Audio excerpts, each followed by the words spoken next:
beberapa hari yang lalu Manchester United melawan Wolverhampton di kandangnya Wolverhampton ya. Lupa aku, Molineux Stadium kalau nggak salah namanya.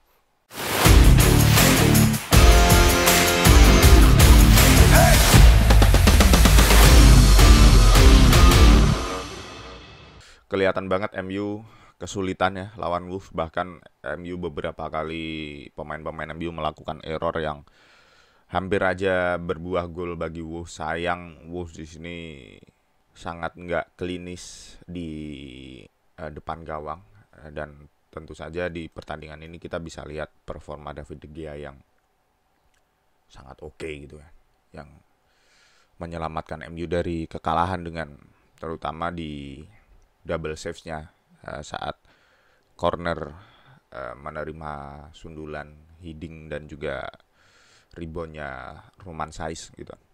Tapi di sini yang pengen aku kritisi adalah dari segi taktikal dari Ole, betapa Ole nggak bisa punya opsi ataupun nggak bisa membongkar pertahanan Wolves ataupun nggak punya alternatif ataupun apapun itu. Aku di sini sangat ngeblame Ole ya. Dia benar-benar secara taktikal sangat outplayed. Kalau bisa aku bilang, siapa pelatihnya Wolves yang baru, Bruno Lega kalau nggak salah namanya. Dan di sini aku pengen bahas itu gimana MU benar-benar nggak bisa bongkar pertahanan Wolves, dan bahkan gol yang tercipta itu mungkin karena pemain Wolves kehilangan konsentrasi, bisa aku bilang seperti itu. Kemenangan tetap kemenangan meskipun itu ugly win. Aku respect pada pemain-pemain MU yang berjuang terus meskipun sangat jelek mainnya secara taktis gitu. Jadi di sini kenapa MU nggak bisa advance ataupun membongkar pertahanan Wolves? Wolves sendiri sebenarnya main 3-4-3 ya. Kalau dari apa yang dibilang sama official Premier League-nya. Cuman pada kenyataannya di lapangan mereka bermain 5-4-1. Ketika MU bawa bola, mereka bermain 5-4-1. Wingback turun, kemudian bahkan Traore dan juga Trincao menyisakan Jimenez di depan. Kenapa Oleh sangat suka Pogba ditempatkan di sayap kiri dan bukan di sebagai salah satu dari holding midfielder? Kenapa seperti itu? Karena ketika build up, MU stuck. Bola hanya mengalir di 6 pemain ini, di 6 pemain paling belakang. Front four sulit menerima bola, dan seandainya mereka menerima bola, mereka hanya bisa melakukan back pass ke balik lagi ke 6 pemain di belakang ini.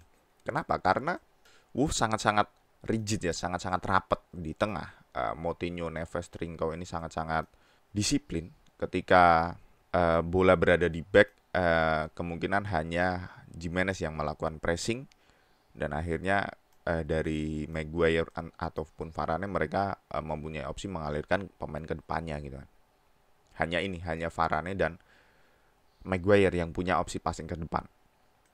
Sementara ketika bola sudah masuk ke Pogba, ini 4 pemain ini sangat rapat untuk nutup. Jadi 4 pemain di depannya sangat-sangat terisolasi. Itulah kenapa Pogba nggak bisa mengalirkan bola ke depan. Aliran bola sangat-sangat menurutku berhenti di Pogba maupun Fred. Dan anehnya di sini, di match ini, di babak pertama, aku nggak tahu, mungkin itu instruksi Bruno atau apapun itu, kurang tahu juga. Di sini Bruno nggak turun seperti biasanya. Ya kita tahu Bruno adalah pemain dengan paling pekerja keras menurutku ya di MU ya. Selain Fred tentunya. Dia bisa turun ke sayap ataupun bahkan di posisi gelandang. Tapi di match ini Bruno di babak pertama Bruno nggak turun. Mungkin itu yang mendasari Bruno nggak turun adalah kombinasi Pogba dan Bruno di match-match sebelumnya, yang dimana passing Pogba selalu nyetel dengan Bruno, dimana ketika Pogba ini lengah, Moutinho atau Neves lengah untuk ngepressing Pogba dan Pogba punya ruang dikit aja, Pogba bisa melakukan satu umpan lambung, umpan terobosan yang true ball yang sangat ciamik, dan di situ Bruno ngerti kapan dia harus lari dan Di babak pertama bisa aja terjadi gol seandainya nggak offset ya, tipis menurutku itu ya nggak terlalu jauh lah. Dan itu menurutku kombinasi yang apakah itu yang sengaja diharapkan oleh aku pun juga nggak tahu gitu. Tapi selain itu benar-benar mati gitu kan. Itu sangat jarang Pogba mendapatkan ruang seperti itu, mungkin hanya 2 kali. Itulah kenapa susah untuk MU masuk ke pertahanan Wolves. Sayang sekali baik Sancho maupun James. Sancho yang diharapkan di sini bisa berkontribusi gitu ya. Sayang sekali dia enggak gitu.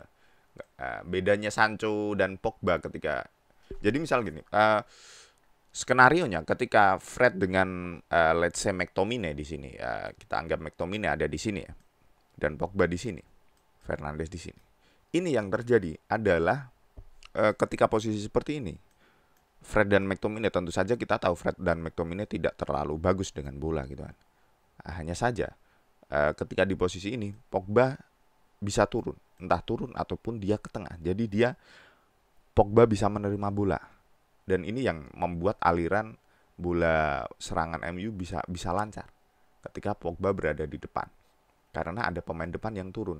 Nah, ini yang tidak dilakukan oleh Jadon Sancho. Sancho menurutku lebih statis, lebih pergerakannya lebih terbatas ketimbang Pogba, mungkin karena dia belum nyetel, mungkin masih adaptasi, kita nggak tahu juga. Tapi di sini Pogba mau turun ketika dia berada di sayap kiri, dan biasanya pun Bruno juga turun entah ke sayap kanan ataupun ke tengah. Dan ini yang nggak aku lihat di match ini seperti itu. Itulah kenapa aku rasa Manchester United kalah secara taktik, outplayed by Bruno Lega ya di match ini. Sayang sekali di sini Wolves nggak bisa memanfaatkan kesempatan yang banyak itu, dan pertahanan United benar-benar solid, dan debut dari Rafael Varane juga menurutku sangat ngangkat di match ini. Aku nggak bisa bayangin kalau misalnya Lindelof yang ada di sini. Lindelof sangat baik secara build up. Mungkin MU bakalan berbeda secara build up ketika ada Lindelof, cuma aku nggak yakin ketika ada Adama dan juga Jimenez, Lindelof bisa duel dengan kedua orang ini. Menang tetap menang, dan ini adalah modal yang baik ya untuk jeda internasional. Ketemu di analisa match selanjutnya.